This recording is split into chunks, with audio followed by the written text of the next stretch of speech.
Hello to all. आज का हमारा टॉपिक है जीवों में जनन। क्लास 12 बायोलॉजी का ये फर्स्ट चैप्टर है जिसमें हम जनन के बारे में पढ़ेंगे, यानी रिप्रोडक्शन के बारे में पढ़ेंगे। तो सबसे पहले हम बात करेंगे कि रिप्रोडक्शन है क्या, यानी जनन है क्या। तो जनन वह प्रक्रिया है जिसमें कोई भी जीव अपने जैसी संतति को उत्पन्न करने की क्षमता रखता है, उसको हम क्या कहते हैं, जनन कहते हैं। और यह जीवों का एक प्रमुख लक्षण भी है। बात समझ रहे हो ना? मतलब कोई जीव हो, चाहे वो मनुष्य हो, चाहे वो कुत्ता हो, बिल्ली हो, पेड़ हो, पक्षी हो, कोई भी हो हर कोई क्या करते हैं, अपनी जैसी संतति को उत्पन्न करते हैं। ठीक है ना? इसीलिए तो ये संसार भी पीढ़ी दर पीढ़ी बढ़ रहा है। तो उसी को हम क्या कहते हैं, जनन कहते हैं। उसको जनन नहीं कहेंगे बल्कि इस प्रक्रिया को हम जनन कहते हैं। ठीक है? तो उसे जानने से पहले सबसे पहले यहाँ पे एक बात आती है हमारी जीवन अवधि, कि जीवन अवधि क्या है। तो जीवन अवधि क्या है, किसी जीव के जन्म से लेकर उसकी प्राकृतिक मृत्यु तक का समय। बात समझ रहे हो ना? मतलब किसी जीव ने जन्म लिया और जो उसकी प्राकृतिक मृत्यु है, जो एक एक उसके निश्चित समय होता है मृत्यु का। अब ऐसे नहीं कि वो किसी एक्सीडेंटल केस में मारा गया, या उसके साथ कुछ ऐसी घटना हो गई जो जन्म से जो उसकी लाइफ है, जो उसका एक लाइफ पीरियड है फिक्स, उससे पहले अगर उसकी मृत्यु होती है तो वो उसका प्राकृतिक मृत्यु नहीं कहलाएगी। प्राकृतिक मृत्यु मतलब जैसे किसी भी जीव की औसतन आयु माना 60 साल है, तो वो 55 और 60 के बीच अगर उसकी मृत्यु होती है तो उसकी प्राकृतिक मृत्यु कहलाएगी। समझ गए बात को? तो किसी भी जीव के जन्म से लेकर उसकी प्राकृतिक मृत्यु का समय क्या कहलाता है, लाइफ स्पैन या फिर जीवन अवधि कहलाती है। अब हम यहाँ पे इस परिभाषा को जानेंगे पहले कि जीवों में जनन को हम किस प्रकार से लिखेंगे। देखो, वह प्रक्रिया जिसमें जीव अपने समान जीव यानी संतति को उत्पन्न या जन्म देता है, तो उसको हम क्या कहते हैं, जनन कहते हैं। जैसे मनुष्य का बच्चा मनुष्य ही होगा, कुत्ते का बच्चा कुत्ते ही होगा।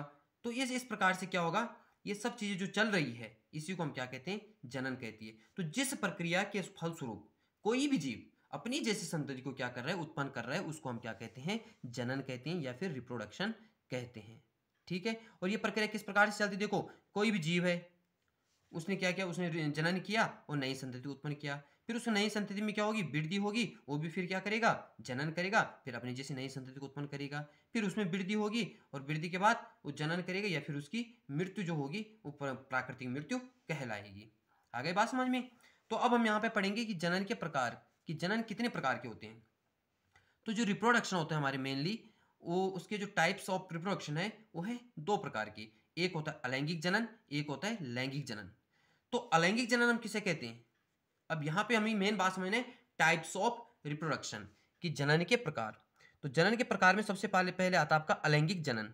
अलैंगिक जनन में संतति की उत्पत्ति एक जनक द्वारा युग्मक निर्माण के साथ अथवा इसकी अनुपस्थिति में होता है। अब इसका मतलब क्या हुआ कि अलैंगिक जनन क्या होता है, जब किसी नई संतति की उत्पत्ति क्या हो रही है, सिर्फ किसी एक जनक से हो रही है, या तो मेल होगा या वो फीमेल होगा, सिर्फ एक ही के द्वारा होता है। यानी मेल फीमेल दोनों नहीं होंगे उसमें, सिर्फ एक ही जनक होगा, या तो मेल ही होगा या फीमेल ही होगा, उसी का जो युग्मक होगा। युग्मक समझते हो? जैसे मेल का युग्मक क्या होता है, मेल गैमेट्स क्या होते हैं हमारे, स्पर्म, और फीमेल क्या होते हैं, एग। इसी प्रकार से इसमें सिर्फ एक ही गैमेट्स क्या लेगा, निर्माण होता है, एक ही गैमेट्स क्या करेगा, भाग लेगा, या फिर इसकी हो सकता है इसकी अनुपस्थिति में बिना गैमेट्स के भी नए जीव का निर्माण हो सके। यानी कहने का मतलब है जो ऐसा जनन जिसमें सिर्फ किसी एक जनक द्वारा नए जीव की संतति होती है, या सिर्फ एक जनक के युग्मक द्वारा, या फिर इसकी अनुपस्थिति में भी जब क्या होता है, नए जीव की संतति होती है, तो उसको हम क्या कहते हैं, अलैंगिक जनन कहते हैं। तो इसका उदाहरण क्या होगा हमारा, जैसे एक कोष के जीव व कुछ पादप। जो एक कोष के जीव होते हैं जैसे अमीबा, पैरामीशियम, युगलिना, ये सब हमारे क्या हैं, एक कोष के जीव है। इसी प्रकार से कुछ पादप भी जैसे क्लेमाइडोमोनास, ये भी क्या है, एक ब्लू ग्रीन एल्गी है, जो क्या है एक कोशिकीय होते हैं। तो ये सब क्या है, ये एक कोष के जीव होते हैं जो क्या करते हैं, मतलब जिनमें अलैंगिक जनन होता है। अब समझिए लैंगिक जनन को, जिसको हम सेक्सुअल रिप्रोडक्शन भी कहते हैं। सेक्सुअल रिप्रोडक्शन, जैसे सबसे पता चलो सेक्सुअल, यानी जिस इसमें संतति की उत्पत्ति कैसे होगी, इसमें संतति की उत्पत्ति दो जनक, और दो जनक कैसे होंगे, वो विपरीत लिंग वाले। विपरीत लिंग का मतलब समझ लो, विपरीत लिंग का मतलब या तो मेल या फीमेल, यानी मेल और फीमेल दोनों से। विपरीत लिंग यानी मेल फीमेल दोनों के द्वारा जब नई संतति की उत्पत्ति होती है, उस प्रक्रिया को हम क्या कहते हैं, उस जनन की प्रक्रिया को हम क्या बोलते हैं, लैंगिक जनन कहते हैं या सेक्सुअल रिप्रोडक्शन कहते हैं। इसकी अगर परिभाषा कभी लिखनी हो तो कैसे लिखोगे, इसमें संतति की उत्पत्ति दो जनक या ब्रैकेट में लिख सकते हो विपरीत लिंग वाले, या मेल या फीमेल जनन प्रक्रिया में भाग लेते हैं। मतलब ये सेक्सुअल प्रक्रिया में क्या होगा, एक मेल होगी एक फीमेल होगी, जब वो दोनों एक जनन की प्रक्रिया को अपनाएंगे तभी जाके नए जीव का जन्म होगा, अन्यथा नहीं होगा। तो इस प्रकार के जनन को हम क्या बोलते हैं, लैंगिक जनन कहते हैं या सेक्सुअल रिप्रोडक्शन कहते हैं। अब इसे इस प्रकार से हम समझ सकते हैं नॉट, जैसे मैंने यहाँ पे लिखा हुआ है नर व मादा यानी मेल एंड फीमेल युग्मक यानी जिसे हम गैमेट्स बोलते हैं में युग्मन होता है और इसे ही हम क्या कहते हैं, निषेचन भी कहते हैं। अब इसे थोड़ा सा इस बात को समझिए कि इसमें क्या होगा, सेक्सुअल रिप्रोडक्शन में एक मेल होगी एक फीमेल होगी, दोनों की युग्मक आपस में मिलेंगे। युग्मक मतलब जैसे मेल के युग्मक को हम क्या बोलते हैं, जो मेल युग्मक होगा उसे हम क्या बोलते हैं, स्पर्म बोलते हैं, और फीमेल के स्पर्म को हम क्या बोलते हैं, एक्स बोलते हैं। जब ये मेल का स्पर्म और फीमेल का एक्स आपस में मिलेंगे तो क्या होगा, नए जीव का जन्म होगा। अब यहाँ पे एक शब्द लिखा मैंने फर्टिलाइजेशन, देखो जनन और फर्टिलाइजेशन को पहले यहाँ पे समझ लेते हैं कि जनन क्या होता है और फर्टिलाइजेशन क्या होता है, यानी रिप्रोडक्शन क्या होता है और फर्टिलाइजेशन क्या होता है। फर्टिलाइजेशन को हम हिंदी में निषेचन कहते हैं और रिप्रोडक्शन को हम जनन कहते हैं। तो निषेचन या फर्टिलाइजेशन क्या है, निषेचन देखो पहले जनन को समझ लेते हैं। जनन तो एक प्रक्रिया है जिसके द्वारा नए जीव की जन्म होता है या नया जीव जन्म लेता है, ठीक है, उसको तो हम जनन कह रहे हैं। लेकिन निषेचन क्या है, जब मेल और फीमेल के गैमेट्स में आपस में क्या होता है, फ्यूजन होता है, यानी मेल गैमेट्स है और फीमेल गैमेट्स है, जब इन दोनों के बीच क्या होगा, फ्यूजन होगा, तो इसी प्रक्रिया को हम क्या बोलेंगे, निषेचन बोलेंगे, यानी फर्टिलाइजेशन कहेंगे, ठीक है ना। तो फर्टिलाइजेशन इस प्रकार समझ सकते हैं, the fusion of male and female gametes are called fertilization. तो ये किस में होता है, जैसे मनुष्य, कुत्ता, हाथी, तो इसमें दो विपरीत लिंग हुए, जैसे मनुष्य है तो उसमें एक मेल और एक फीमेल मिलकर इस प्रक्रिया को पूर्ण करेंगे, ऐसे कुत्ते में, ऐसे हाथी में, ऐसे बिल्ली में, ऐसे अन्य जितने भी जीव होंगे इनमें सब प्रक्रिया होती है, ठीक है। अब यहाँ पे आ जाता हमारा अलैंगिक जनन। पहले हम अलैंगिक जनन के बारे में बात करेंगे, फिर हम लैंगिक जनन के बाद बात करेंगे। इस चैप्टर में हम सिर्फ अलैंगिक जनन के बारे में बात करेंगे, ठीक है ना, असेक्सुअल रिप्रोडक्शन के बारे में ही बात करेंगे। देखो असेक्सुअल रिप्रोडक्शन की एक सबसे बड़ी जो खासियत है वो क्या है, सबसे बड़ी जो विशेषता है वो क्लोन। अब क्लोन क्या होता है इसे समझिए। देखो आकारकीय तथा अनुवांशिक रूप से अपने जनकों के समान, जनकों के एक समान जन्मे जीवों को हम क्या कहते हैं, क्लोन कहते हैं।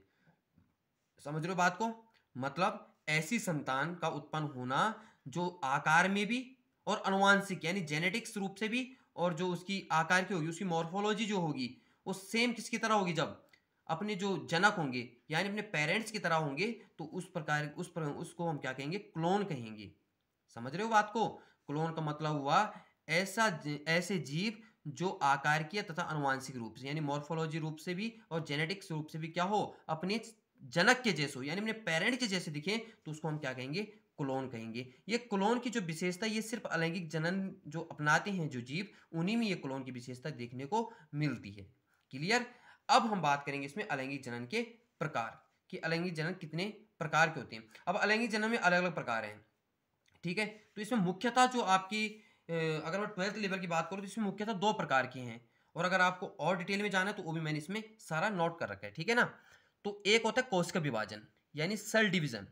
तो इसमें क्या होगा, कोशिका विभाजन में एक कोशिका विभाजित होकर दो कोशिका का निर्माण करेगी, ठीक है। और जो दो कोशिका का निर्माण होगा तो दोनों कोशिकाएं अलग अलग जीवों का क्या करेगी, निर्माण करेगी। और ये प्रक्रिया किसके द्वारा होती है, ये सूत्री विभाजन के द्वारा होती है। सूत्री विभाजन मीन्स, सूत्री विभाजन को हम क्या कहते हैं, माइटोसिस। तो ये माइटोसिस डिवीजन में क्या होती है, एक कोशिका से दो पुत्री कोशिकाओं का निर्माण होगा, और जो दोनों पुत्री कोशिकाएं होंगी वो एकदम अपने किसके जैसे दिखेंगी, अपने जनक के जैसे दिखती है, ठीक है। दूसरा होता है कायिक जनन। कायिक जनन यानी जिसे हम वेजिटेटिव रिप्रोडक्शन भी कहते हैं, वेजिटेटिव प्रोपोगेशन भी कहते हैं। इसे प्रोपोगेशन कायिक प्रवर्धन कहते हैं और वेजिटेटिव रिप्रोडक्शन हम कायिक जनन को कहते हैं। हरी बात समझ में। तो इसमें होता क्या है, इस कायिक जनन में क्या होता है कि कोई भी पौधा है जैसे, या कोई भी जंतु का कोई एक भाग उससे अलग होकर दूसरे जीव का निर्माण करता है। जैसे हाइड्रा में ये देखने को मिलता है, जैसे आलू में ये देखने को मिलता है कि आलू का एक टुकड़ा अलग होकर दूसरे जीव का निर्माण करें, यानी दूसरे आलू में प्राप्त हो जाता है। इसी प्रकार से हाइड्रा में भी ये सब चीज देखने को मिलती है, ठीक है। अब देखिए यहाँ पे बात करते हैं जो कोशिका विभाजन में क्या होता है, सबसे पहले आता है आपको मुकुलन। मुकुलन यानी बडिंग, बडिंग वाली प्रोसेस होती है ईस्ट में। तो इसमें होता क्या है कि ईस्ट में जब क्या होगा, इसमें क्या होगा, बड निकलेगा, मतलब जैसे ये ईस्ट है तो इसी से एक छोटा सा क्या निकल जाएगा, यहाँ पे एक छोटा सा बड निकलेगा, एक उभार निकलेगा, और ये उभार धीरे धीरे क्या हो जाएगा, इससे क्या हो जाएगा, अलग हो जाएगा। तो ये एक प्रोसेस क्या कहलाएगी, हमारी मुकुलन कहलाएगी। ये हाइड्रा में भी होती है, ठीक है ना। तो इस प्रकार का जो जनन होगा उसे हम क्या बोलते हैं, इस प्रकार के जनन को भी हम अलैंगिक जनन बोलते हैं। और इस अलैंगिक जनन का कौन सा प्रकार हो जाएगा, वो हो जाएगा मुकुलन यानी बडिंग। तो बडिंग में क्या होता है, जंतु के शरीर पे एक उभार आता है और उभार क्या हो जाएगा, फिर उससे अलग हो जाएगा, उसी को हम क्या कहते हैं, बडिंग कहते हैं। इसी पे वो क्या करेगा, पहले ग्रोथ करेगा, उसके बाद जब पूर्ण तरह विकसित हो जाएगा तो फिर इससे अलग हो जाएगा। क्लियर। नेक्स्ट होता है हमारा द्विखंडन, जिसको हम क्या बोलते हैं, बाइनरी फ्यूजन बोलते हैं। ये होता है अमीबा में और पैरामीशियम में। इसमें क्या होता है कि जैसे ये अमीबा है, ये अमीबा है, तो ये क्या हो जाएगा, दो भागों में क्या हो जाएगा, बढ़ जाएगा, और दो भागों में बढ़ने के बाद ये दो अलग अलग जीवों का निर्माण होगा। तो ये प्रोसेस कहलाती है हमारी द्विखंडन। इसको हम बाइनरी फ्यूजन भी कहते हैं। आगे बात समझ में। तो ये तो एक नॉर्मल सी चीज़ थी, एक था वेस्ट प्रोपगेशन, एक था कोशिका विभाजन, ठीक है। इसी के अतिरिक्त अभी बहुत सारा और भी हैं, आप जरूर ध्यान से देखना इसे। अब आता है अलैंगिक जनन। थोड़ा सा एक चीज यहाँ पे नोट मैंने कर रखा, अलैंगिक जनन एक कोशिकीय तथा बहुकोशिकीय जीवों में मिलता है। यानी जो असेक्सुअल रिप्रोडक्शन होगा वो यूनिसेलुलर और मल्टीसेलुलर दोनों प्रकार के ऑर्गेनिज्म में देखने को हमें मिलता है। क्लियर। नेक्स्ट होते हैं जब एक कोशिकीय जीव कौन कौन से होते हैं, जैसे यूग्लिना, पैरामीशियम, क्लेमाइडोमोनास, ईस्ट, ये सब क्या है, एक कोशिकीय जीव है, यानी ये यूनिसेलुलर ऑर्गेनिज्म है। इसमें एक चीज मैंने यहाँ पे नोट भी क्या रखा है, देखो स्टार बना रखा मैंने यहाँ पे, क्लेमाइडोमोनास। क्लेमाइडोमोनास ये बहुत इंपॉर्टेंट है, एक बार नीट के क्वेश्चन में भी ये पूछा गया था, अभी 2019 वाले एग्जाम जो हुआ था नीट का, उसमें पूछा गया, शायद आगे पूछा गया होगा। तो वहां पे पूछा गया था किसी एक कोशिका, इनमें से एक कोशिका सवाल कौन है, तो उसमें एक ऑप्शन आपका क्लेमाइडोमोनास भी था। तो ये बहुत इंपॉर्टेंट होने वाला आपके लिए, चाहे आप नीट का एग्जाम दो, चाहे आप 12th का एग्जाम दो, चाहे आप यू टेट, सी टेट, ये किसी भी कम्पिटेटिव एग्जाम की तैयारी कर रहे हैं, तो ये आपके लिए बहुत ही इंपॉर्टेंट होने वाला है, ठीक है ना। तो ये क्लेमाइडोमोनास क्या होता है, एक कोशिका क्या होते हैं, एक कोशिका सहवाल है ये, ठीक है ना। तो ये ध्यान रखना। बहुकोशिकीय में आ जाता है वो यूलोथ्रिक्स और स्पाइरोगायरा। कभी कभी क्वेश्चन पूछ लिया जाए कि बहुकोशिकीय सवाल कौन सा है, यूलोथ्रिक्स और स्पाइरोगायरा। क्योंकि जो पादप होते हैं वो मुख्यतः मेनली वो क्या होते हैं, वो बहुकोशिकीय होते हैं। तो कुछ अपवाद स्वरूप क्या होते हैं, कुछ एक कोशिकीय मिल जाते हैं हमें, ठीक है ना। अब आते हैं अलैंगिक जनन के अन्य प्रकार। अब हम पढ़ेंगे जितने भी इसके ऑल टाइप्स हैं उनको हम जानने की कोशिश करेंगे। बड़े ध्यान से नहीं देखना, क्योंकि इसके जो एग्जाम्पल है ना, ये ज्यादा इंपॉर्टेंट है। आपको कम्पिटेटिव एग्जाम में या फिर नीट या 12th या किसी प्रकार के एग्जाम में ज़्यादातर जो मल्टीपल टाइप के जो क्वेश्चन होते हैं, यानी एमसीक्यू टाइप के जो क्वेश्चन होते हैं, उनमें ये ज़्यादा पूछा जाता है कि इसके एग्जाम्पल ज़्यादा पूछे जाएंगे। जैसे आपको पूछ लिया जाएगा कि खंडन विधि द्वारा इनमें से निम्न में से किसमें खंडन विधि द्वारा क्या होता है, जनन होता है। तो आपके पास ऑप्शन दिए जाएंगे, ये हो सकते हैं इनमें से एक एग्जाम्पल दिया जाएगा, तीन आपको ऐसे दिए जाएंगे जिनमें द्विखंडन द्वारा होता होगा, ठीक है। आपके पास मानो दिया गया कि खंडन विधि द्वारा इनमें निम्न में से किसमें खंडन विधि द्वारा जनन होता है, तो दे दिया जाएगा क्लेडोफोरा, यूग्लिना, पैरामीशियम, इनमें से कोई नहीं। तो आपको क्या करना है, क्लेडोफोरा, ठीक है। जबकि इसमें भी अलैंगिक जनन हो रहा है, इसमें भी अलैंगिक जनन हो रहा है, इसमें भी अलैंगिक जनन हो रहा है, तीनों में असेक्सुअल रिप्रोडक्शन है। लेकिन हमें क्या देखना है, अब इसमें अलग अलग प्रकार देखने, अलैंगिक जनन के कुछ प्रकार देखने हमने। तो सबसे पहले आता है खंडन। तो देखिए इसमें थैलस टूटकर एक नया पौधा बनाता है। मतलब खंडन में क्या होगा, थैलस का मतलब समझते हो, थैलस क्या होता है कि ये कोई जीव है, ये कोई जीव है, इसका कोई एक भाग क्या होगा, थैलस इसमें निकलते हैं, जिसका हम क्या बोलते हैं, एक हिसाब से हम क्या बोल सकते हैं इसे, इसमें एक बीजाणु जिसमें बनते हैं, उसे एक थैलस लाइक जो स्ट्रक्चर होती है इसकी, वो इसमें क्या हो जाएगा, ये टूट जाता है और टूटकर अलग हो जाएगा, तो अलग होकर नया पौधा बनाएगा। तो वो होता है वाउचेरिया, क्लेडोफोरा और स्पाइरोगायरा में। तो खंडन विधि द्वारा जिसमें जनन होता है वो जीव है वाउचेरिया, क्लेडोफोरा और स्पाइरोगायरा। क्लियर। नेक्स्ट आता है आपको द्विखंडन यानी बाइनरी फ्यूजन, जो मैंने अभी ऊपर भी बात की थी। तो बाइनरी फ्यूजन द्वारा किस में होता है, तो बाइनरी फ्यूजन में होता है, ये किस में होता है, ये एक कोशिकीय जीव जब दो भागों में टूटकर दो जीव बनाता है, जैसे मैंने अभी बताया था आपको, किसका एग्जांपल, अमीबा का। तो इसमें यूग्लिना हो गया, पैरामीशियम हो गया, और आपका अमीबा भी इसमें आता है द्विखंडन में, ठीक। इसमें क्या होगा, एक जीव दो भागों में टूट जाएगा, सिर्फ दो भागों में टूटेगा, ज्यादा नहीं, दो भागों में टूटेगा, और दो भाग मिलकर क्या बनाएंगे, नए दो जीवों का निर्माण करेंगे, ठीक है। तीसरा होता है आपका प्लाज्मोटोमी। तो प्लाज्मोटोमी जैसे शब्द से पता चलो, प्लाज्मा यानी जीव, जैसे हम कह सकते हैं इसे कोशिका द्रव्य, जीव द्रव्य को भी हम क्या कहते हैं, प्लाज्मोटोमी कह सकते हैं इसे, ठीक है। तो देखिए बहुकेंद्र की, जिसमें एक से अधिक केंद्रक हो जिन जीवों में, उसे क्या बोलते हैं, बहुकेंद्र की। तो बहुकेंद्रीय जनकों में केंद्रक बनता है, केंद्रक तो बनेगा परंतु बिना कोशिका के। देखो जो बहुकेंद्रीय जीव होते हैं उनमें केंद्रक का निर्माण तो होगा, तो बिना कोशिका के क्या हो जाता है, केंद्रक का निर्माण हो जाता है। तो अब वो उसके बाद क्या होगा, बहुकेंद्रीय संतति बनने को प्लाज्मोटेमी कहते हैं। और इसी प्रकार के जो बहुकेंद्रीय जो संतति बनती है, बहुकेंद्रीय यानी केंद्रक अलग हो गया, उसके बाद कोशिका क्या होगी, उसके बाद बनेगी। पहले केंद्रक अलग होगा, फिर कोशिका का निर्माण होगा और तब जाके नए जीव का निर्माण होगा। तो इस प्रकार का जो जनन जिसमें होगा उसको हम कहेंगे प्लाज्मोटोमी।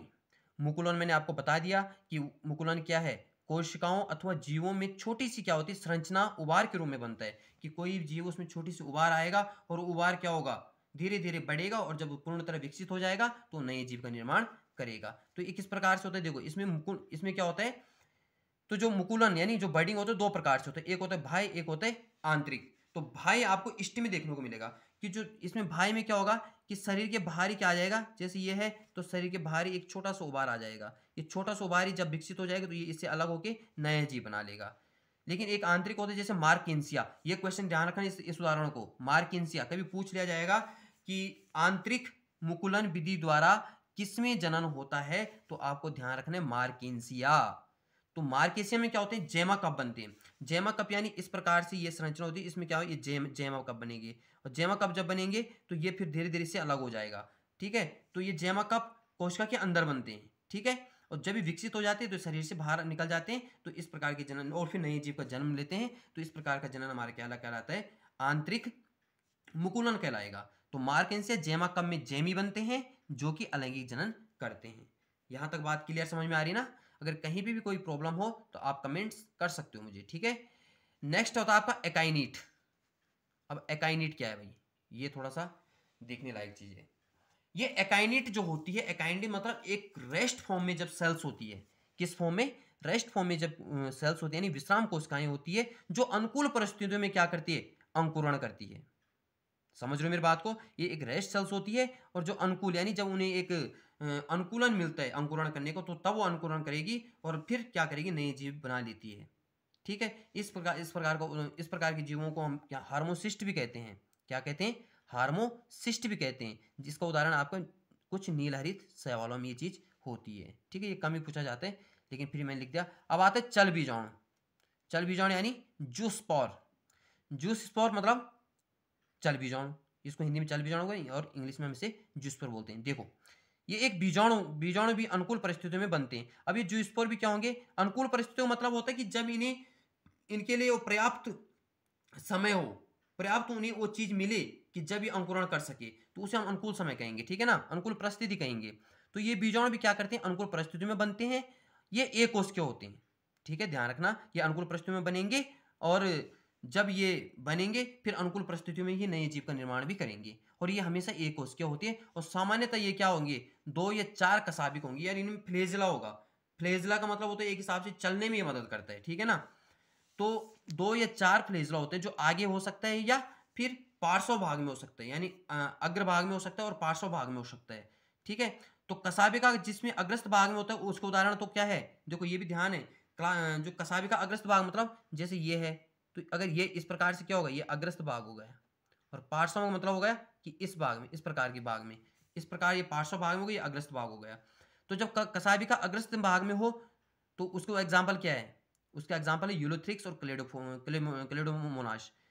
तो क्ले माइडोमोनास में और इलोथ्रिक्स में चल बीजाणु पाए जाते हैं, और चल बीजाणु ये चल बीजाणु द्वारा क्या करते हैं, जनन करते हैं। और ये चल बीजाणु कहाँ होते हैं, ये इनमें कसाबिका जो होती है वो कहाँ होती है, अग्रस्त भाग में होती है। हाँ, एक चीज ध्यान रखना, ये चल बीजाणु जो होते हैं ना, ये पानी में तैरते रहते हैं, पानी में तैरते रहते हैं। अनुकूल परिस्थिति का मतलब यही है कि ये जो जूस्पोर ये पानी में तैरते रहते हैं और जीव फिर क्या होंगे, जीवों से चिपक जाएंगे और चिपकने के बाद नए जीव की उत्पन्न करते हैं या नए जीव का जन्म देते हैं नए जीव को।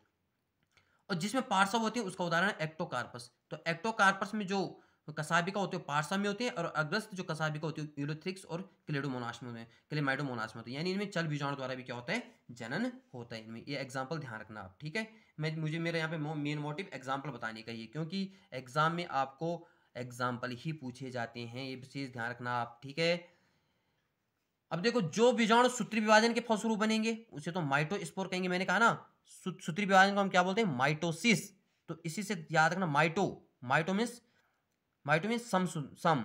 तो जिनमें क्या होंगे, जिसमें जिस बीजाणु में सूत्री विभाजन के फलस्वरूप बनेंगे तो उसमें उसे कहते हैं माइटोस्पोर, और जिसमें अर्धसूत्री की द्वारा बनते हैं, और अर्धसूत्री को हम क्या बोलते हैं, मियोसिस। अर्धसूत्री विभाजन को हम क्या बोलते हैं, मियोसिस। तो यहाँ पे देखो मियो, तो जिसमें अर्धसूत्री विभाजन के स्वरूप जो बीजाणु जो है अर्धसूत्री विभाजन के फलस्वरूप बनेंगे उन्हें मियोस्पोर कहेंगे, और जिनमें सूत्री विभाजन के द्वारा बनेंगे उसे माइटोस्पोर कहेंगे। अब नेक्स्ट आता हमारा संग्रथित बीजाणु। संग्रथित बीजाणु जिसमें कई सारे बीजाणु एक साथ नए जीव का जन्म देते हैं, जब उसका उदाहरण वाउचेरिया। ठीक है, और इस जो संग्रहित बीजाणु होते हैं उसको हम सिंजोस्पोर भी कहते हैं। क्या कहते हैं, सिंजोस्पोर भी कहते हैं। तो सिंजोस्पोर या संग्रहित बीजाणु द्वारा किसमें जनन होता है, तो उसका उदाहरण है आपका वाउचेरिया।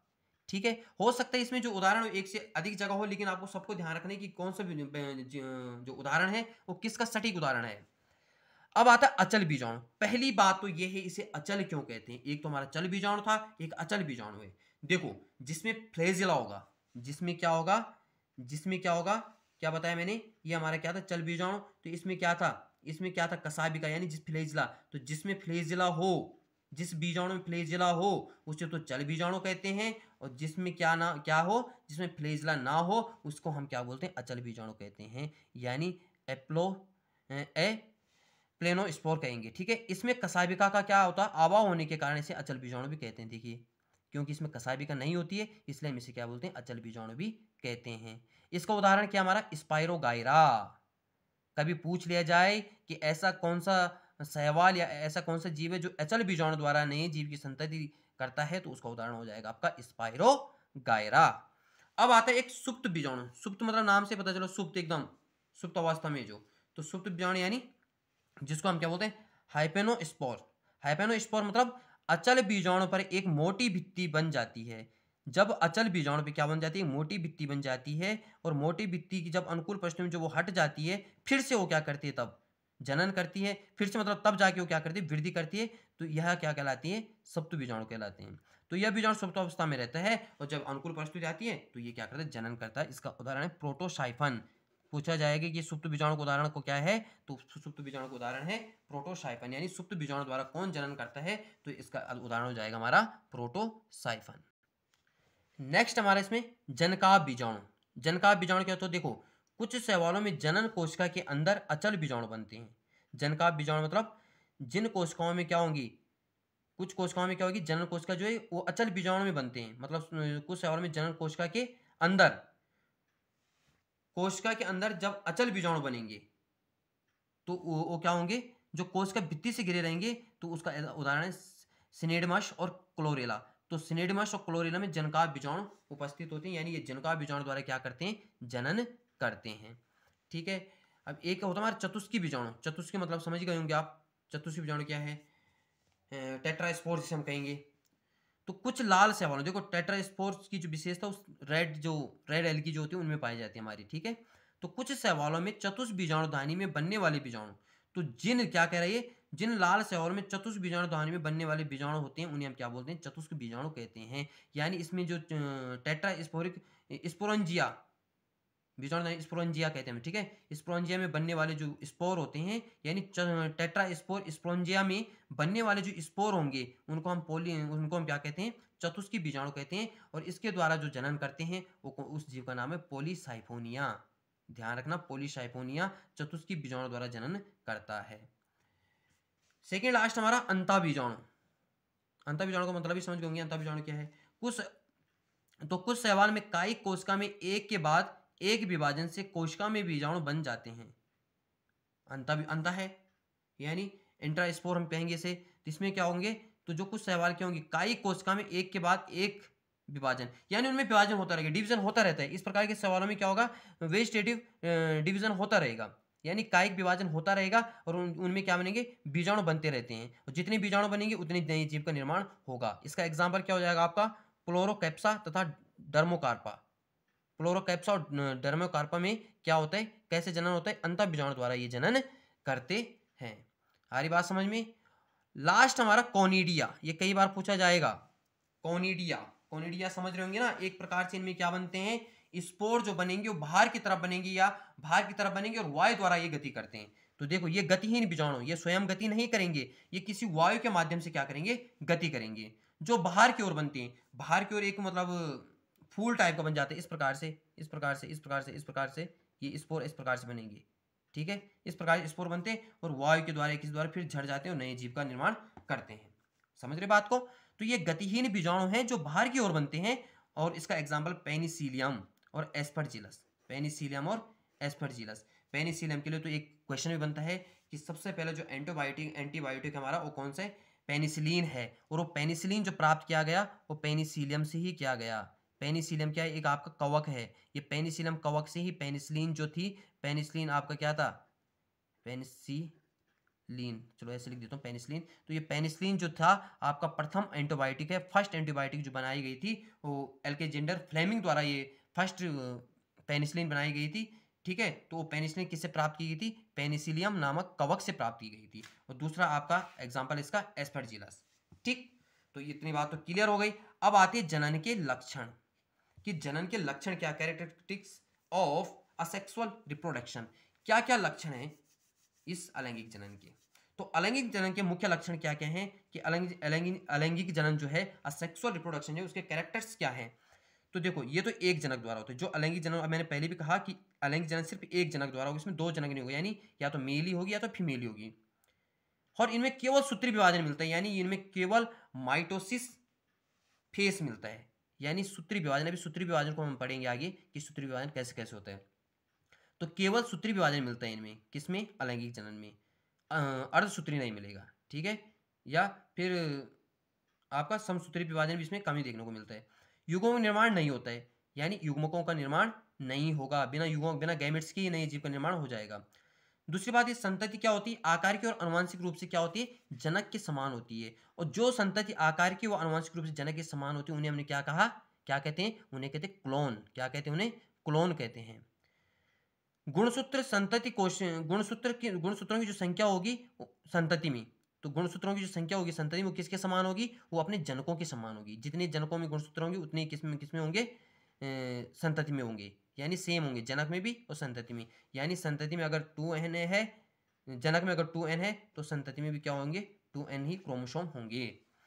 गुणन जो होता है इनमें वो बहुत ही तेजी से होता है, बहुत फास्ट होता है, बहुत जल्दी से गुणन करते हैं, और फर्टिलाइजेशन इनमें नहीं होता। मैंने कहा ना निषेचन किसे कहते हैं, जब दो विपरीत युग्म नर या मादा के जो दो गैमेट्स आपस में जब फ्यूजन होता है उनमें, तो उसको हम निषेचन कहते हैं। तो इसमें तो ऐसा होता नहीं, तो इसका मतलब इसमें निषेचन नहीं होता है, और विविधता भी नहीं पाई जाती, यानी डाइवर्सिटी भी इनमें नहीं पाई जाती है। और कहा भी जाता है कि अगर विविधता नहीं तो विकास नहीं, तो इस प्रकार से ये ज़्यादा विकसित भी नहीं होते हैं, यानी विकासशील ये नहीं माना जाता इस जनन को, ठीक है। अब हमारा नेक्स्ट टॉपिक आता है इसमें। अब तक तो हमने पढ़ा जो अलैंगिक जनन का जो प्रकार था, तो पहला जो था वो क्या था, कोशिका विभाजन द्वारा जनन। दूसरा होता है किसके द्वारा, कायिक जनन। आगे बताया था मैंने अलैंगिक जनन के प्रकार। तो अलैंगिक जनन सबसे पहले क्या था, कोशिका द्रव्य द्वारा या कोशिका विभाजन द्वारा नई संतति का निर्माण, और दूसरा है कायिक जनन द्वारा। तो कायिक जनन द्वारा कैसे होता है, देखिए इसे भी देखते हैं। तो मात्र पौधे से कायिक अंगों द्वारा, मात्र पौधे के कायिक अंगों द्वारा, यानी मात्र पौधे का कायिक अंग मतलब क्या होगा, जैसे हमारा आलू है, ये क्या है, ये मात्र पौधा है, और उसी के अंग से क्या होना, इसे हम इसकी जो आंख होती है आलू में देखोगे, इसी को हम अलग करके नए जीव क्या करते हैं, इसे मिट्टी के अंदर लगाते हैं और नए जीव हम इससे जन्म हो जाता है। तो यही है, तो मात्र पौधे की कायिक अंगों द्वारा नए पादपों का बनना ही क्या कहलाता है, कायिक जनन कहलाता है। यानी हमने कोई भी पौधा लिया, उसका वो जड़ तना पत्ती कुछ भी हो सकता है, उसको लिया और उसे किसी जगह पे रोप दिया तो उससे नए जीव का जन्म हो जाता है, तो उसको हम क्या कहते हैं, कायिक जनन कहते हैं। यहाँ पे एक चीज और आ जाती है कायिक जनन के बारे में। जो कायिक जनन होता है दो प्रकार से होता है, एक तो होता है प्राकृतिक कायिक प्रवर्धन और एक होता है कृत्रिम कायिक प्रवर्धन। प्रवर्धन का मतलब होता है प्रोपेगेशन, प्रवर्धन को बोलते हैं प्रोपेगेशन, या फिर हम उसे जननी कह सकते हैं, ऐसा कुछ है नहीं, ठीक है, कुछ खास नहीं है। तो प्राकृतिक कायिक प्रवर्धन या फिर नेचुरल वेजिटेटिव प्रोपेगेशन, या हम इसे कह सकते हैं प्राकृतिक कायिक जनन या नेचुरल वेजिटेटिव रिप्रोडक्शन। इसी प्रकार से क्या होता है कृत्रिम कायिक प्रवर्धन, यानी आर्टिफिशियल वेजिटेटिव प्रोपेगेशन। ठीक, दो प्रकार से कायिक जनन होता है। तो सबसे पहले हम कायिक प्रवर्धन की बात करते हैं। जो प्राकृतिक कायिक प्रवर्धन है, यानी वेजिटेटिव, नेचुरल वेजिटेटिव प्रोपेगेशन या फिर नेचुरल वेजिटेटिव रिप्रोडक्शन, ये किस प्रकार से होता है, देखिए यह प्रकृति में प्राकृतिक रूप से होता है, पौधे का कायिक भाग जैसे जड़, तना, पत्ती द्वारा होता है। यानी ये अपने आप होगा, इसमें मानव को कोई हाथ नहीं होगा। कोई पौधा है, इसके एक पौधे, एक ये कोई पौधा है, मतलब ये पौधे का कोई भाग है, हो सकता है ये तना हो सकता है ये पत्ती हो, ठीक है, हो सकती है जड़ हो। तो इसके द्वारा अपने आप ही दूसरे दूसरे क्या ये इससे क्या हो जाएगा, इसी के अंग से क्या हो जाएगा, दूसरे जीव का जन्म हो जाएगा। इसी के दूसरे भाग से दूसरे जीव का जन्म, इसी के दूसरे दूसरे जन्म, इस प्रकार से। यानी यह एक प्राकृतिक घटना है। कायिक जन्म तो हम समझ गए ना कि किसी मात्र पौधे के किसी भी अंग से किसी संतति पौधे का जन्म लेना, समझ गए। कोई पौधा है, उसी पौधे के किसी अंग से नए पौधे का जन्म होना। तो ये दो प्रकार से होता है, मैंने कहा, मैंने बताया ना, एक प्राकृतिक कायिक प्रवर्धन जो अपने आप ही होता है, स्वतः ही होता है, प्रकृति में, प्रकृति द्वारा अपने आप ही होता है। तो इसमें इस प्रकार से होता है, ठीक है। तो ये जड़, तना, पत्ती द्वारा होता है। अब हम एक एक करके समझते हैं। तने द्वारा किस किस में होता है। अब तने द्वारा जो क्या होता है, तने द्वारा जो कायिक प्रवर्धन होता है वो किस किस में होता है। देखिए, जैसे हल्दी है, आलू है, अरबी है, इनमें क्या होता है, तने द्वारा। यानी हम कभी पूछा भी जाता है कि हल्दी का कौन सा भाग खाया जाता है, ईटेबल पार्ट्स कौन सा होता है उसका, हल्दी का या आलू का या अरबी का। तो हम कह सकते हैं हल्दी का हम तना खाते हैं, आलू का भी हम तना खाते हैं, अरबी का हम तना खाते हैं, ठीक। तो अब तने के भी प्रकार है।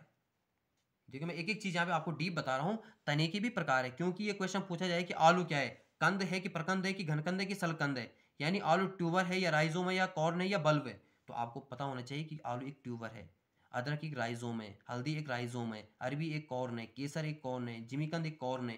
तो इस प्रकार से आपको समझना है इस चीज को, ठीक है। तो तने द्वारा जो होता है वो हल्दी, आलू, अरबी में मुख्यतः होता है। लेकिन अब ये तने जो भूमिगत जो तने होते हैं, अब ये तनों का प्रकार भी है। सबसे पहले आता भूमिगत तना। तो भूमिगत तना में आता हमारा कंद, प्रकंद, घनकंद, सलकंद। तो सबसे पहले हम कंद की बात करेंगे, यानी ट्यूबर। ट्यूबर भूमिगत जो तना होता है उसमें सबसे पहले कंद आते हैं, यानी ट्यूबर। तो ट्यूबर का एग्जांपल यहाँ पे आलू। कंद यानी इस आलू की हम हमेशा क्या करते हैं, आंख द्वारा प्रोपेगेशन, आंख बोलते हैं ना कि भाई इस आलू पे, जिसे हम क्या बोलते हैं, अंकुरित जो आलू होते हैं। तो अंकुरण जो हमें दिखाई देते हैं उसे हम आलू की आंख भी कहते हैं, ठीक। तो आलू में जो प्रोपेगेशन होता है वो किसके द्वारा होता है, वो ट्यूबर के द्वारा, उसे हम ट्यूबर कहते हैं। प्रकंद, अदरक और हल्दी क्या है, एक राइजोम है, एक प्रकंद है। कंद है आलू, प्रकंद है अदरक, हल्दी। घनकंद यानी कॉर्न क्या है, अरबी, केसर और जिमीकंद। ये क्या है, ये आपके कॉर्न है, यानी इन्हें हम घनकंद कहते हैं। प्याज, इसको एलियम सेपा भी इसका साइंटिफिक नाम है, एलियम सेपा, कई बार पूछा गया इसलिए मैंने लिखा हुआ है। ड्यूलिफ और रजनीगंधा, रजनीगंधा भी क्या है, एक सल्क कंद है, यानी बल्ब है, समझ गए। तो इन चीज़ों को ध्यान रखना बहुत इंपॉर्टेंट है, इनको आप नोट डाउन कर लेना कि किस प्रकार से ये होते हैं। दूसरा होता है अर्धवायु तना। देखो, भूमिगत तना उसे कहेंगे जो भूमि के अंदर है, भूमिगत तना यानी जो भूमि के अंदर है। अर्धवायु तना किसे कहेंगे हम, थोड़ा से इसे देख लें। तो अर्धवायु तना क्या है, ऊपरी भूस्तारी। अब अर्धवायु में भी अलग अलग प्रकार के, मतलब अर्धवायु में जो आधा आधा वायु में और आधा भूमि के अंदर है, उसे अर्धवायु तना हम कह रहे हैं, ठीक है। यानी सब एरियल स्टेम, इंग्लिश में क्या कहते हैं, सब एरियल स्टेम हम कहते हैं। तो ऊपरी भूस्तारी में आता है सबसे पहले, ऊपरी भूस्तारी को हम कहते हैं रनर, क्या कहते हैं, रनर। इसमें ऊपरी भूस्तारी को उदाहरण आपको दूब घास, कई बार पूछा गया, दूब घास, ऊपरी ऊपरी भूस्तारी, निम्न में से ऊपरी भूस्तारी कौन है, तो दूब घास होगा, पुदीना होगा, स्ट्रॉबेरी होगा। तो आपको सही लिखना है, तो क्या है इसका उदाहरण, इसका दूब घास। तो ऊपरी भूस्तारी का जो उदाहरण है वो है दूब घास। दूसरा है खट्टी बूटी, ठीक है, सेंटेना। ये सब ऊपरी भूस्तरीय, यानी ये अर्धवायु तना है, और अर्धवायु तना में भी क्या है, ये ऊपरी भूस्तरीय यानी रनर है। भूस्तारिका यानी ऑफसेट।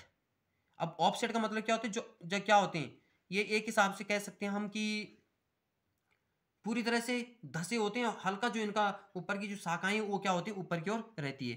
तो ये इसमें होता है समुद्र शौक, यानी वाटर हाइसिंथ। वाटर हाइसिंथ को हम बंगाल का आतंक भी कहते हैं, याद है किसी को, 12th के एग्जाम में कई बार पूछा जाता है कि बंगाल का आतंक किसे कहते हैं, बंगाल का आतंक। तो बंगाल का आतंक किसे कहते हैं हम, बंगाल का आतंक भी इसी को कहते हैं, वाटर हाइसिंथ को। तो समुद्र शौक या वाटर हाइसिंथ भूस्तारिका का उदाहरण है, ठीक है, और अर्धवायु तना है ये, और एक पिस्टिया है, ठीक है। ये क्या है, भूस्तारिका उदाहरण। अंता भूस्तारिका, अंता भूस्तारिका, तुमने पुदीना का पौधा देखा होगा, पुदीना का जो पौधा है, जो शाखाएं, जो सिर्फ पत्तियां ही उसके ऊपर रहती, बाकी पौधा अंदर की तरफ धसा रहता पूरा, और उसी पे से फिर दूसरा पौधा निकल आता है। तो अंता भूस्तारिक उदाहरण है, यानी शकर, ठीक है, अंता भूस्तारिक को हम बोलते हैं शकर। तो इसका उदाहरण है पुदीना। पूछा जाएगा कभी भी कि पुदीना क्या है, तो पुदीना अंतःभूस्थारी है, दूब घास ऊपरी भूस्थारी है। ठीक, समुद्र शोक भूस्थारी है, यानी रनर, ऑफसेट, सकर। तीसरा होता आपका भूस्थारी। भूस्थारी का एग्जाम्पल हो जाए स्ट्रॉबेरी। भूस्थारी मतलब जो स्टोलन यानी जो भूस्थारी यानी भूमि के अंदर जो क्या होती है अधिकतम भाग, जिसको तो हम स्ट्रॉबेरी कह सकते हैं। ठीक है, सॉरी भूस्थारी कह सकते हैं, इसका एग्जाम्पल होगा स्ट्रॉबेरी। तो स्ट्रॉबेरी का एग्जाम्पल अगर पूछा जाए तो सीधे से लिखना है भूस्थारी है। अब ये तो थे तने, ये तो था तने द्वारा कायिक जनन। अब आता आपका मूल यानी रूट्स द्वारा। तो रूट द्वारा आ जाएगा शकरकंद, सताबहार, डहेलिया, यानी इनमें जड़, इनकी जड़ क्या होती है, जड़ द्वारा नए पौधे का निर्माण होता है। ठीक है, मात्र कोशिका कौन हो जाएगी इसमें, जड़, और संतति कोशिका जो नए पौधे से उगेगा। तो शकरकंद, सताबहार, डहेलिया और यम, ये मूल मूल द्वारा इनमें क्या होता है, जनन होता है, कायिक जनन होता है। ठीक है, तो इसमें दो प्रकार के पौधे आते हैं, दो प्रकार के जो होते हैं। एक होता है जो देखो काष्ठ पौधों की जड़ों से भी पर्व निकलता है, जो कुछ निकलता है जिसकी वृद्धि नए पौधों के रूप में होती है। ठीक है, तो इनमें क्या होता है, जो काष्ठ पौधों से भी क्या होती है, ये तो खैर जो नॉर्मल पौधे होते हैं, यानी आप कह सकते हैं ये तो कोमल पौधे होते हैं। लेकिन जो काष्ठ पौधों की जड़ जो है, जिनमें जो काफी हार्ड जो तने वाले जो होते हैं, तो उनसे भी जड़ों से क्या होते हैं, प्रहो निकलते हैं, यानी रोज सूट निकलते हैं। सूट समझते हैं, मतलब एक हिसाब से कह सकते हो ऊपर की तरफ प्रहो निकलेंगे, जिसकी वृद्धि से क्या होंगे, नए पौधे बनेंगे, जैसे मुरैया, एल्बीजिया और सीसम। ध्यान रखना, सीसम होगा, एल्बीजिया होगा, मुरैया, इनमें भी क्या होता है, कायिक जनन होता है। और इनकी मूल द्वारा क्या होते हैं, एक नया प्रहो निकलता है, एक नया सूट निकलता है, जिससे नया पौधे का जन्म होता है। क्लियर। अब हमने यहाँ पर तने द्वारा भी देख लिया कि तने द्वारा कौन कौन से तने वाले पौधे कौन कौन से हैं, जड़ वाले पौधे कौन कौन से हैं। अब यहाँ पे हम देखेंगे पत्ती, लीफ द्वारा किसमें कायिक जनन होता है। तो सबसे फेमस एग्जाम्पल ब्रायोफिलम, बहुत ही पॉपुलर है ब्रायोफिलम, कई बार पूछा जाएगा बोर्ड एग्जाम में, तो जरूर पूछा जाएगा। तो ब्रायोफिलम यानी इनमें क्या होगा, पत्ती से क्या होगा, पत्ती का एक भाग अंकुरित होगा, और वो उसी भाग से भी नए पौधे का जन्म हो जाएगा। माने ये क्या आपकी लीफ है, इस प्रकार से ये लीफ है, तो इसी लीफ में क्या हो जाएगा, छोटा सा अंकुरण यहाँ पे आएगा, और वही क्या करेगा, नए पौधे का जन्म हो जाएगा, यहीं पे नए पौधे का जन्म हो जाएगा। तो इसका एग्जाम्पल है ब्रायोफिलम, कैलेंचो, बिगोनिया अथवा एलिफेंट ईयर प्लांट। यानी बिगोनिया को हम अगर कभी पूछा जाए कि एलिफेंट ईयर प्लांट किसे कहते हैं, एलिफेंट ईयर क्यों कहते हैं, क्योंकि ये बिगोनिया की जो पत्तियां होती है वो एलिफेंट के जो आकार की क्या होती है, एलिफेंट के आकार की, एलिफेंट की ईयर यानी एलिफेंट के कान के आकार की क्या होती है, इसकी संरचना होती है। इसलिए बिगोनिया को हम क्या कहते हैं, एलिफेंट ईयर प्लांट भी कहते हैं। मोस्ट इंपॉर्टेंट है, कभी पूछ लिया जाएगा कि एलिफेंट ईयर प्लांट किसे कहते हैं, तो आपका उत्तर होगा बिगोनिया। क्या होगा, बिगोनिया। अब आता आपका बुलबिल। बुलबिल समझते हो बुलबिल क्या होता है, बुलबिल तुमने देखो कभी जो पत्तियां होती है, कभी कभी तुमने इस प्रकार पत्तियां माने देखी, पत्तियों के ऊपर छोटी सी एक संरचना दिखाई देती है, हल्की सी इस प्रकार की, तो ये बुलबिल निकल आते हैं। बहुत सारों की जड़ों से निकल आते हैं बुलबिल, बहुत सारों के तनों पे निकल आते हैं छोटी सी बुलबिल, मतलब ये बुलबिल कह सकते हैं एक छोटा सा उबार।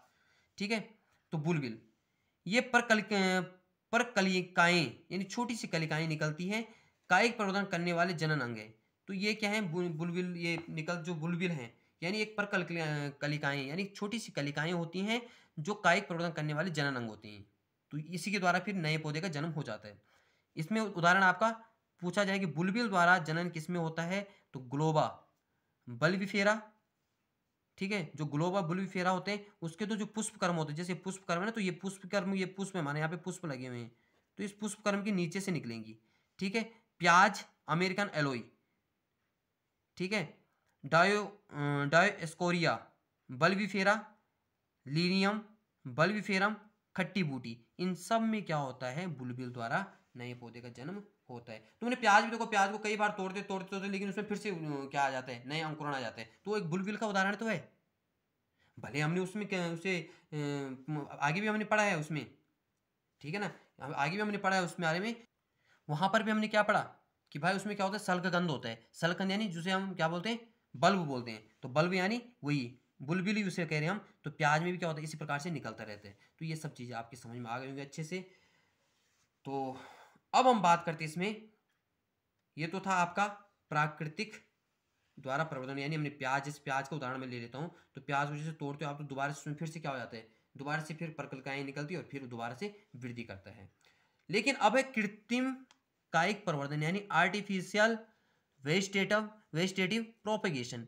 तो यह क्रिया, जैसे साफ साफ में लिखा हुआ है, यह क्रिया मानव द्वारा की जाती है, यानी अपने आप नहीं होगी, मानव द्वारा इस प्रकार के कायिक अंगों को जोड़कर ही क्या किया जाएगा, नया पौधा बनाया जाएगा। जैसे ये पौधे, इसमें मैंने कुछ लगा दिया अपने हाथों से, तो ये इसने वृद्धि कर दी, तो ये एक नया पौधे जन्म ले लिया, तो इसे कहते हैं कृत्रिम कायिक प्रवर्धन।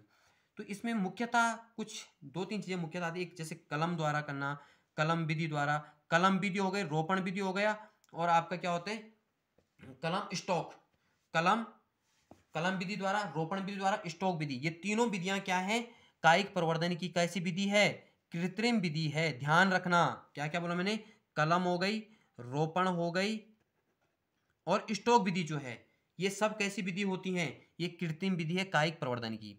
तो देखिए चलिए सबसे पहले कलम की बात करती है। तो कलम द्वारा हम किस किस पौधे को लगा सकते हैं, गन्ना, अंगूर, गुलाब, बोगेनविलिया, कार्नेशन और कोलियस, टेपियोका।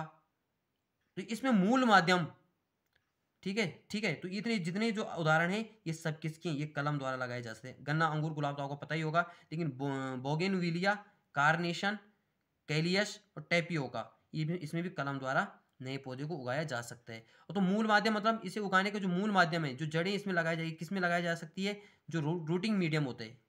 मूल माध्यम मतलब रूटिंग मीडियम जो है, या जो इसकी जो जड़ें होती है, किसमें उगाई जा सकती है, मृदा, रेत या वर्मी कल्चर। वर्मी कल्चर समझते हो, वर्मी कल्चर मतलब एक ऐसा कंपोस्ट जो वर्मी द्वारा तैयार किया जाता है, जो कृमियों द्वारा, जैसे आपका अर्थवॉर्म हो गया, तो उसका जो वेस्ट मटेरियल होता है उसमें, उसे हम क्या बोलते हैं, उससे कृमि छिपती हम बोलते हैं, ठीक है ना। तो उसी प्रकार के वर्मी कल्चर, यानी इनमें वर्मी कल्चर, रेत, मृदा आदि में इन्हें उगाया जाता है। अब इनमें भी क्या होती है, इसमें भी दो प्रकार की चीज़ें होती है, एक होता है सॉफ्ट वुड कटिंग, एक होती है हार्ड वुड कटिंग। जैसे अंगूर है, गुलाब है, तो ये तो सॉफ्ट वुड कटिंग के उदाहरण हैं, यानी इनकी जो तने या जिसको जिसको भी हम कलम को हम ले रहे हैं लगाने के लिए, वो बहुत सॉफ्ट होती है। और दूसरी होती है हार्ड वुड कटिंग, ये जो सॉफ्ट वुड कटिंग होगी, ये ज़्यादा से ज़्यादा 1 साल पुरानी होती है, ठीक है, एकदम नई और कोमल होती है, और 1 साल से ज़्यादा पुरानी नहीं होती। जबकि हार्ड वुड कटिंग जो होती है, ये काफ़ी हार्ड होती है, कठोर होती है, और 1 साल से अधिक पुरानी ये होती है, ठीक। अब इसके दूसरा उदाहरण है मूल कलम। मूल कलम मतलब रूट कटिंग। रूट कटिंग द्वारा कौन कौन से, इमली और नींबू, इसमें हम रूट को कटिंग करके लगाते हैं। दाब कलम, अब इसमें भी देखिए, इसमें प्रकार देखिए, ये तो मूल कलम हो गया। अब दाब कलम यानी लेयरिंग किसे कहते हैं, लेयरिंग एक, अब ये ऐसी विधि है, जैसे पौधा है, उस पौधे, जैसे ये एग्जांपल मैंने देखा, ये रूट कटिंग है, इसमें क्या, सॉरी, दाब कलम है, ये लेयरिंग है। तो इसमें क्या करते हैं, तने पर जड़ें उगाना, इसके जो तने होंगे, ये तने ऊपर जा रहे हैं ना, तो इस तनों पे जड़ उगाना, यानी इस, ये पौधा मूल पौधा है, इसकी क्या है, ये तने क्या हो गई, यहाँ पे जा रही, इस पे जड़ी उग जाएगी, फिर ये ऊपर जाएगी, फिर ये नीचे आएगी, फिर इस प्रकार से जड़ें, तुम देख रहे होंगे इस प्रकार से, इस प्रकार तनों को मोड़कर इन पे जड़ें उगाई जाती है, तो इसे बोलते हैं दाब कलम। तो इसमें कैसे पौधे आते हैं आपके, जो फलदार, कुछ फलदार वृक्ष होते हैं, ज़्यादातर ये सजावटी पौधे इसमें उगाए जाते हैं दाब कलम द्वारा, ठीक, ताकि ज़्यादा से ज़्यादा इसकी वृद्धि की जा सके। समझ गए, दाब कलम में कैसे कैसे होता है कि इसमें क्या करके दें, तने को क्या करना है, जमीन पे क्या करना है, यानी मिट्टी में दबाकर उसमें जड़ें उगाते हैं इसमें, और जब जड़ें उग जाएगी तो अपने आप ही, चाहे इसे अलग कर दो, फिर नया पौधा इस पर उग जाएगा, ठीक। दूसरा होता है माउंड लेयरिंग। माउंट लेयरिंग देख रहे होंगे आप, कि इस क्रिया को शाखा दाब कलम भी कहते हैं। शाखा दाब क्यों कहते हैं, क्योंकि इसमें शाखाओं को क्या करते हैं, शाखाओं को जमीन के अंदर थोड़ा हल्की सी झुकाकर इस पे जड़ी तैयार की जाती है, देख रहे होंगे। तो इसमें शाखा को हल्का सा झुकाया और इसमें क्या कर दिया, इसकी यहाँ पे जड़ी उगाई गई, तो इसे कहते हैं शाखा दाब कलम या माउंट लेयरिंग कहते हैं। इसके एग्जाम्पल क्या हो जाएंगे आपके, स्ट्रॉबेरी, रसबेरी, अंगूर बेला। क्लियर, बात समझ में आ गई, ठीक। सॉरी, ये उसमें, ये इसका उदाहरण है किसका, माउंट लेयरिंग का, ये है। दाब कलम में मतलब दाब कलम में ये आ जाएंगे, तीनों दाब कलम के उदाहरण है, ये भी। तो ये किसका है, माउंट लेयरिंग का है। इसमें हम तनों के क्या करते हैं, शाखा दाब इस प्रकार दबाएंगे, और जो शीर्ष दाब में होंगे उसमें इस शाखाओं को क्या कर देंगे, जो लचीली शाखाएं उनको मोड़कर दूसरे शीर्ष की ओर झुका देंगे। यह है सर्पिल दाब, ये देखो सर्पिली आकार में, इस प्रकार से जड़ों को इसमें क्या करता है, उगाया जाता है, शाखाओं को इसी प्रकार से सर्पिल आकार में ले जाकर इनमें उगाई जाती है, ठीक है, इतना क्लियर हुआ। नेक्स्ट होता है आपका सतत एवं खार्द दाब, यानी ट्रूथ लेयरिंग जिसे कहते हैं। तो ट्रूथ लेयरिंग का एग्जाम्पल है, इसमें एक ही शाखा को क्या करें झुकाकर सीधी उसमें ले जाई जाती है और दूसरा भाग इसको ऊपर निकाला जाता है, तो इसी में अनेक जड़ें इसमें निकल के आ जाती है, तो इसे कहते हैं यानी ट्रूथ लेयरिंग है, सीधे एक निकाला और उससे कई जड़ें निकल गई, तो इसे हम क्या कहते हैं सतत एवं खार्द दाब कहते हैं। ठीक है, बात समझ में आ रही कि नहीं आ रही? अगर कहीं भी कोई कंफ्यूजन हो तो जरूर कमेंट्स में मुझे बताने कि सर इसका मतलब क्या होगा, इसे मेरी समझ में नहीं आया तो मैं जरूर तुम्हें बताने की कोशिश करूंगा। ठीक है, अब आते हैं इसमें ईयर लेयरिंग अथवा घूंटी लगाना। ये दूसरा इसका बहुत ही इंपॉर्टेंट है, ईयर लेयरिंग अथवा क्या लगाना, घूटी लगाना, घूटी। ईयर लेयरिंग और घूटी। ईयर लेयरिंग और घूटी में क्या होता है, देखो इस क्रिया में शाखा के ऊपर नम मृदा लगाकर दाब कलम लगाते हैं या सख्त शाखा पर लगाई जाती है। इसमें क्या होगा, ये कोई प्लांट्स हमारा, लेकिन जो इसकी ब्रांच होनी चाहिए काफी हार्ड होनी चाहिए, इसे यहाँ पे हमने क्या कर दिया, कट करके क्या कर दिया, कोई दूसरा पौधा यहाँ पे लगा दिया, इसे काटा। लेकिन इस प्रकार से काटने की इसका जो जाइलम और फ्लोएम है इसमें बराबर, इसमें ये जाइलम और फ्लोएम बराबर गति करता रहे, ताकि उसे पानी और भोजन उसे मिलता रहे। तो यहाँ पे रुई से या मांस का टुकड़ा लगा के इसमें क्या करेंगे, नया पौधा लगाएंगे और उसे क्या कर देंगे, उसे यहाँ पे बांध देंगे। पहले इसमें उसके बाहर क्या करेंगे हम, नम मृदा लगाकर, मतलब ये देखिए ये एक नया पौधा है, ये पौधा है पुराना वाला पौधा, इसकी एक सख्त वाली शाखा लेंगे जो काफी कठोर होगी, इसको क्या करेंगे, इसको यहाँ से काट कर यहाँ पे क्या करेंगे, किसी मांस का टुकड़ा या रुई का टुकड़ा लगाकर और फिर नए पौधे को लगाएंगे और उसे बाहर से उसे नम मिट्टी उस पर लगा देंगे। नम मिट्टी लगाकर लगाने, इसे क्या कहते हैं, घूटी कहते हैं, और इसे बांध देंगे। ऊपर से एक घड़ा, छोटा सा घड़ा टाइप का दिख रहा होगा, यहाँ से एक इसे वाटर सप्लाई करेंगे यहाँ से, यानी जल इसे मिलता रहेगा, ताकि जल तो चाहिए ना, नए पौधे को जल तो देना ही है, तो इसे यहाँ से वाटर मिल जाएगा। और यहाँ पे जो इसकी शाखाएं, ये कलिकाएं, यहाँ से ये इसकी पत्तियां भोजन का संश्लेषण करेगी और यहाँ से इसे जल मिलता रहेगा, तो यहाँ पे ये पौधा, नया पौधा जन्म ले लेगा। समझ रहे हो बात को? तो यानी इसे कहते हैं हम ईयर लेयरिंग अथवा घूटी लगाना। ठीक, तो एक विधि ये भी है। नेक्स्ट जो विधि है वो है रोपण विधि। नेक्स्ट विधि हमारी रोपण, यानी जिसको हम क्या बोलते हैं, ग्राफ्टिंग कहते हैं। इस विधि में एक पौधे के जड़ परों पर जिसे स्टॉक कहते हैं, तथा जिस पौधे का परो या टुकड़ा जोड़ा जाता है उसे स्यान कहते हैं। देखो रोपण विधि में क्या करते हैं, हमारे पास एक तो मूल पौधा होगा, जैसे कोई पौधा है उसे मूल पौधे का जैसे जड़, ये माना कोई पौधा है, ये जड़ सही थी, इसे जमीन पे रहने देना है, तो इस पे इस प्रकार का माना कोई कट लगाया। अब हमने दूसरा कोई पौधा लिया, दूसरा पौधा लिया और उसे इस प्रकार से यहाँ पे लगा दिया। ठीक है, इस पे क्या होनी चाहिए, इसे पत्तियां वगैरह होनी चाहिए। ठीक, अब देखो ये पहला वाला पौधा था, इसको तो कहेंगे स्टॉक, इसको कहेंगे स्टॉक, और इसको कहेंगे स्यान। जो दूसरा पौधा इसके ऊपर लगा इसको कहेंगे स्यान। क्या कहेंगे, स्यान। तो समझ रहे हो रोपण विधि में क्या होते हैं, इस विधि में एक पौधे की जड़ परोह पर, जिसे स्टॉक यानी जड़ परोह, ये जड़ वाला भाग है तो इसे हम जड़ परोह करें, यानी इसे स्टॉक कहते हैं। जिस पर पौधे का परोह या टुकड़ा जोड़ा जाता है उसे स्यान कहते हैं। जिस पर, अब इस पे क्या करें, इस पे जो दूसरा टुकड़ा हम जोड़ रहे हैं उसे हम स्यान कहेंगे, तो यही इसे रोपण कहते हैं। समझ गए रोपण में क्या है, एक तो जड़ परोह लेंगे, जड़ परोह यानी रूट का जो रूट लेंगे, रूट वाला लेंगे जिसमें जड़ होगी, और ये आधा आधा ही जमीन के अंदर रहेगा और आधा ही जमीन के ऊपर है, तो इसी को कट करके मैंने क्या कहा, दूसरा इस पे लगाया, तो ये स्यान कहलाया।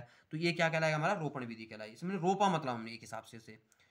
अब देखो स्यान और रोपण, स्यान रोपण है क्या, विप या टंग रोपण। इस स्यान रोपण की कुछ प्रकार है, एक होता है विप या टंग रोपण, इसे थोड़ा शॉर्ट में फटाफट समझिए। ठीक है, इसे जब एक ही प्रकार की बात है, कुछ ज़्यादा इसमें खास है नहीं, तो इसे समझना। आप इसी प्रकार से सारे हो गए, लेकिन इसमें थोड़ा साइज अलग, किसी में स्यान का साइज अलग होगा, किसी में स्टॉक का साइज अलग होगा, बस ये चीज़ हमें देखना है यहाँ पे। तो विप या टंग रोपण में क्या होगा, इसमें स्टॉक व स्यान का व्यास समान होता है। तो विप या टंग रोपण में होगा रोपण ऐसे ही, लेकिन इसमें जो स्यान होगा और स्टॉक होगा दोनों का व्यास क्या होगा, समान होगा। क्राउन रोपण में क्या होगा, क्राउन मतलब जैसे क्राउन यानी ताज जिसे हम कहते हैं, तो स्टॉक का व्यास स्यान से अधिक होता है। तो इसमें स्टॉक यानी जो ये वाला नीचे वाला जो भाग होगा इसका व्यास क्या होगा, अधिक होगा, और जो स्यान का व्यास होगा वो क्या होगा, थोड़ा कम होगा। ठीक है, स्यान से अधिक होता है मतलब। वेज रोपण में स्टॉक व स्यान एक समान व्यास वाले होते हैं, और जो वेज रोपण होगा इसमें स्टॉक और स्यान दोनों एक समान व्यास में होंगे, और इसमें वी आकार का चिन्ह लगाया जाता है, यानी स्टॉक जो होगा आपका किस प्रकार से होगा, इस प्रकार से वी, ये वी कट जो लगाया जाएगा उसे कहेंगे वेज रोपण। किस पे लगाया जाएगा कट, स्टॉक पर। ठीक, लेकिन स्टॉक और स्यान एक जैसे व्यास के होंगे। डी हमारा कलिका रोपण। श्यान एक कलिका मात्र होती है, यानी श्यान रोपण में क्या होगी, जो कलिका रोपण में क्या होगी, और जगह तो हम पूरे जैसे को काफी मतलब बड़ा पौधा लेते हैं श्यान का, लेकिन श्यान एक कलिका रोपण में श्यान जो होगी एक कलिका होगी, छोटी सी कली होगी, छोटी सी कली होगी। स्टॉक में टी आकार का कट लगाएंगे, टी आकार समझ रहे होंगे, इस प्रकार से, ये इस प्रकार से कट लगाएंगे, ठीक। तो टी आकार कट लगा दिया जाता है और इसमें क्या किया जाएगा, फिर कलिका को रोपा जाएगा और एक कलिका से कई सारी कलिकाएं निकल जाएंगी, ठीक। अब आता आपका लास्ट सूक्ष्म प्रवर्धन यानी माइक्रो प्रोपोगेशन। सूक्ष्म प्रवर्धन आप समझ गए होंगे, इसे सूक्ष्म प्रवर्धन को क्या कहते हैं, इस कल्चरल मेथड में इसे उगाते हैं हम इसे। देखो, किसी कोशिका उत्तक या अंग को संवर्धन माध्यम में उगाना, तो किसी कोशिका उत्तक या अंग से क्या तात्पर्य है, माना ये हमारे कल्चरल मेथड में उठाना, मतलब ये क्या है, हमारा किसी बीकर को हमने लिया, इसमें हम वो आवश्यक तत्व डाले जो एक पौधे की वृद्धि के लिए आवश्यक है। थोड़ा सा इस प्रकार समझा लेता हूँ तुम्हें, ये हमारा कोई बीकर है, इसमें क्या है, एक कल्चरल मेथड, कल्चरल मतलब कोई विलेन हो सकता है, सॉल्यूशन हो सकता है, तो इसमें हम कुछ आवश्यक पोषक तत्व डालेंगे जो पौधे की वृद्धि की, तो इसमें क्या कर देंगे, अब हम इसमें किसी कोशिका को या किसी उत्तक को या किसी पौधे के अंग को इसमें डाल देंगे, तो ये इस कल्चरल मेथड में क्या करेगा, अंकुरण करेगा और नए पौधे का जन्म हो जाएगा। बात समझ में आ गई इतनी, तो यही था हमारा अलैंगिक जनन, ठीक। तो अलैंगिक जनन में हमने मुख्यतः क्या क्या पढ़े, अलैंगिक जनन में पढ़े कि अलैंगिक जनन जो है मुख्यतः दो प्रकार से होता है, सॉरी, अलैंगिक जनन जो है ये, हाँ, मुख्यतः दो प्रकार से होंगे, एक तो होगा कोशिका विभाजन द्वारा और दूसरा होगा कायिक जनन द्वारा। तो कोशिका विभाजन की तो मैंने बताया आपको, खंडन विधि द्वारा, मुकुलन विधि द्वारा, या फिर आपका जो द्विखंडन विधि द्वारा। तो और जो कायिक जनन था, कायिक जनन जो आपके दो प्रकार के होते हैं, एक होता है प्राकृतिक कायिक जनन, एक होता है आर्टिफिशियल कायिक जनन। तो प्राकृतिक कायिक जनन तो आप समझ गए थे क्या क्या है, लेकिन आर्टिफिशियल में हमारा मुख्यतः क्या आता है, जैसे क्या क्या थे इसमें तो हमारा कलम द्वारा जो कलम भी क्या है, कलम विधि द्वारा एक आर्टिफिशियल है, रोपण हमारी आर्टिफिशियल है, ठीक है। और तीसरा हमारे क्या था, कलम दाब द्वारा भी हमारे क्या था, ये आर्टिफिशियल थे हमारे। अब अंत में हम पढ़ेंगे कि कायिक प्रवर्धन का आर्थिक महत्व। अब इस कायिक प्रवर्धन का क्या आर्थिक महत्व है, क्या फायदा हमें मिलता है, क्यों हम इतना सरदर्द कर रहे हैं, ठीक है ना। तो economic importance of vegetative propagation, तो क्या क्या इकोनॉमिक इंपॉर्टेंस इसके होते हैं हमारे, देखो, प्रवर्धन की सस्ती और आसान विधि बिल्कुल है, आप देख रहे होंगे कितनी आसानी से ये पौधे हम उगा रहे हैं। अगर हम नेचुरल मेथड से उगाएं तो कितना समय उसमें लगता है, कितनी मेहनत उसमें लगती है, कितने पैसे उसमें खर्च होते हैं, लेकिन ये प्रवर्धन की क्या है, बहुत ही सस्ती और आसान विधि, बहुत ही ईजी तरीके से होते हैं, और वृद्धि इसमें बहुत जल्दी होगी, बहुत जल्दी फास्ट इसमें क्या होगी, वृद्धि होती है, फल भी बहुत जल्दी उगने लग जाते हैं इसमें, और एक पौधे के काई भाग से बहुत सारे नए पौधे को हम क्या कर सकते हैं, प्राप्त कर सकते हैं, और इसमें जो गुणवत्ता होती है वो बहुत ही अच्छी होती है। और बीज जो होते हैं, जो बहुत सारे पौधे ऐसे होते हैं जिनमें बीज नहीं होते हैं, जैसे केला, अंगूर, गुलाब, तो उन पौधों को भी हम इस विधि द्वारा तैयार कर सकते हैं। लेकिन इसके कुछ नुकसान भी हैं। नुकसान क्या है कि इसमें जरूरी नहीं कि वो चीज़ हमारी सक्सेसफुल होगी या नहीं होगी, जरूरी नहीं जो फसल है वो जरूरी नहीं कि काफ़ी अच्छी हो, ये कोई गारंटी इसमें नहीं होती है। तो ये था हमारा आज का टॉपिक, इसमें हमने कुछ इंपॉर्टेंट चीज़ें पढ़ी। तो अगर लास्ट में इसका कंक्लूजन निकालूं तो हमारा जो मेन टॉपिक था वो था पहला जनन। तो जनन के बारे में हमने पढ़ा कि जनन एक ऐसी विधि है, यानी जो रिप्रोडक्शन क्या था, रिप्रोडक्शन क्या था हमारा, रिप्रोडक्शन मीन्स जीवों द्वारा अपनी जैसी संतति उत्पन्न करने की प्रक्रिया को हम क्या कहते हैं जनन कहते हैं। तो जनन में हमने दो प्रकार के जनन पढ़े, एक था हमारा सेक्सुअल और एक था असेक्सुअल, ठीक है, सेक्सुअल और असेक्सुअल जनन, ठीक। सेक्सुअल जनन की बात तो हम अगली नेक्स्ट वीडियो में करेंगे। तो आज हमने बात की थी असेक्सुअल रिप्रोडक्शन की। तो असेक्सुअल रिप्रोडक्शन में हमने क्या पढ़ा कि असेक्सुअल रिप्रोडक्शन क्या होता है, मुख्यतः बिना जनक द्वारा या फिर एक ही जनक द्वारा नए जीव का जन्म क्या कहलाता है, असेक्सुअल रिप्रोडक्शन कहलाता है। इसमें हमने दो चीज़ पढ़ी, एक थी हमारी कि सेल डिवीजन द्वारा, दूसरा था हमारा किसका, वेजिटेटिव रिप्रोडक्शन, वेजिटेटिव रिप्रोडक्शन। तो ये चीज़ हमने पढ़ी थी। वेजिटेटिव रिप्रोडक्शन में हमने दो चीज़ें पढ़ी, एक क्या थी हमारी, एक था हमारा आर्टिफिशियल और एक था हमारा नेचुरल, ठीक है। तो ये सारी चीज़ें हमने आज की इस वीडियो में पढ़ी। तो ये हमारा चैप्टर फर्स्ट है, क्लास 12 का चैप्टर फर्स्ट है, जिसमें क्या है, जिस पार्ट का नाम है जीवों में जनन। तो इसका भाई हमने एक ही पार्ट पढ़ा जो क्या था, अलैंगिक जनन। लैंगिक जनन मैं आपको इस जो नेक्स्ट वीडियो आएगी उसमें लैंगिक जनन के बारे में बताऊँगा। तो आई होप आपकी समझ में आया होगा। फिलहाल आज के लिए इतना ही। Thank you.